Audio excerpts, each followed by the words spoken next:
Hello friends, welcome back to our channel. ఎలా ఉన్నారు friends? Video చూసే వాళ్ళంతా మేమైతే చాలా బాగున్నాం. మీరు కూడా బాగున్నారు, మేమైతే మనస్ఫూర్తిగా కోరుకుంటున్నాము. ఇవాళ మన వీడియో వచ్చేసి నేనైతే ఎండుమిర్చి కరివేపాకు అయితే పచ్చడి చేసుకున్నాను. దానికి కావాల్సిన నూనె అయితే వేసుకున్నాను. నూనె వేసుకున్న తర్వాత ఎండుమిర్చిని అయితే వేపుకున్న తర్వాత నేనైతే ఒక ప్లేట్లోకి తీసుకోవాలండి. తీసుకున్న తర్వాత నేనైతే కొద్దిగా కరివేపాకు కొంచెం బాగా రోస్ట్గా వేగిన తర్వాత అలాగే జీలకర్ర అనేది వేసుకొని ఆ రెండింటిని కూడా బాగా వేపుకొని మళ్ళీ తర్వాత అయితే ఒక ప్లేట్లోకి తీసేసుకున్నాము. తీసుకున్న తర్వాత నేనైతే పుచ్చగింజలు అయితే వేసుకుంటున్నాను. పుచ్చగింజలు కూడా చిటపటలాడాలండి, బాగా ఈ పగులుతున్నట్టుగా అట్లా వేపుకోవాలి, లేదంటే పచ్చిగా ఉంటే పచ్చి వాసన వస్తుంటాయి. అవి అయితే పచ్చడి బాగుంటుంది. అందుకోసం అయితే పుచ్చగింజలు కూడా బాగా వేపుకోవాలి. బాగా వేపుకున్న తర్వాత వాటిని కూడా ఒక పక్కన అయితే పెట్టుకోవాలి.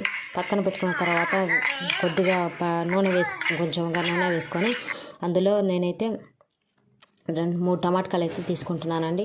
3 టమాటకాయలు తీసుకొని వాటిని కూడా బాగా వేపుకోవాలి. 3 టమాటకాయలని బాగా వేపుకున్న తర్వాత 2 వైపులా బాగా అనేది కాళ్ళని మగ్గనివ్వాలండి. ఫస్ట్ టైం కనుక మన వీడియోస్ చూస్తున్నట్టు లైక్ చేయండి, షేర్ చేయండి, కామెంట్ చేయండి, అలాగే సబ్స్క్రైబ్ కూడా చేసుకోండి. చాలామంది అయితే వీడియో చూస్తున్నారు కానీ సబ్స్క్రైబ్ అయితే చేసుకోవట్లేదండి. ప్లీజ్ సబ్స్క్రైబ్ అయితే చేసుకోండి.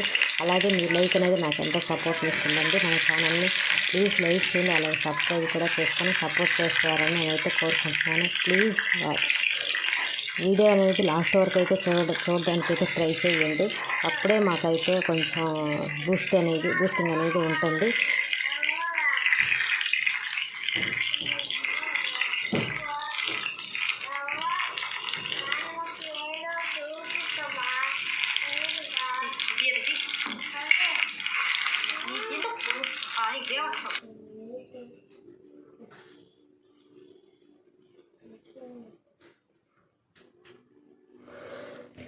ఇప్పుడైతే టమాటాలన్నీ మగ్గాయి కదా. టమాటాలన్నీ మగ్గిన తర్వాత రోళ్ళని అయితే బాగా కడిగేసుకున్నాను. కడుక్కున్న తర్వాత పుచ్చగింజలను అయితే వేసుకొని పుచ్చగింజలు కొంచెం బాగా మెత్తగా దంచుకున్న తర్వాత ఎండుమిర్చి, కరివేపాకు, జీలకర్ర అయితే వేసుకొని వాటిని కూడా బాగా దంచుకుంటున్నాను. దంచుకున్న తర్వాత నేనైతే కొద్దిగా ఉప్పు వేసుకుంటున్నాను. ఉప్పు వేసుకున్న తర్వాత కొంచెం ఉప్పు వేసుకున్న తర్వాత కూడా దంచుకొని అలాగే 2 తెల్లబాయలు అయితే వేసుకుంటున్నాను. తెల్లబాయలు వేసుకోవడం వల్ల బాగుంటుందండి పచ్చడి కూడాను. తెల్లబాయలు దంచేసుకున్న తర్వాత టమాటకాయలను అయితే వేసుకుందాము. టమాటకాయలను కూడా చాలా చిన్నగా దంచుకోండి, లేదంటే పైన పడుతుంది కాబట్టి నేనైతే కొంచెం చిన్నగా దంచుకున్నాను. దంచుకున్న తర్వాత చట్నీ అనేది గట్టిగా ఉంటుంది కాబట్టి కొద్దిగా నీళ్ళు అయితే వేసుకోవాలండి. నీళ్ళు వేసుకొని కొంచెం బాగా అట్లా దంచిన తర్వాత నేనైతే ఎర్రగడ్డలు అయితే వేసుకుంటున్నానండి. పచ్చడి అయితే బాగా ఒకసారి అయితే కలపెట్టుకొనేసి ఇంకా తోడేసుకుంటే సరిపోతుందండి. ఇదే ఎండుమిర్చి చట్నీ అంటే చాలా బాగుంటుంది.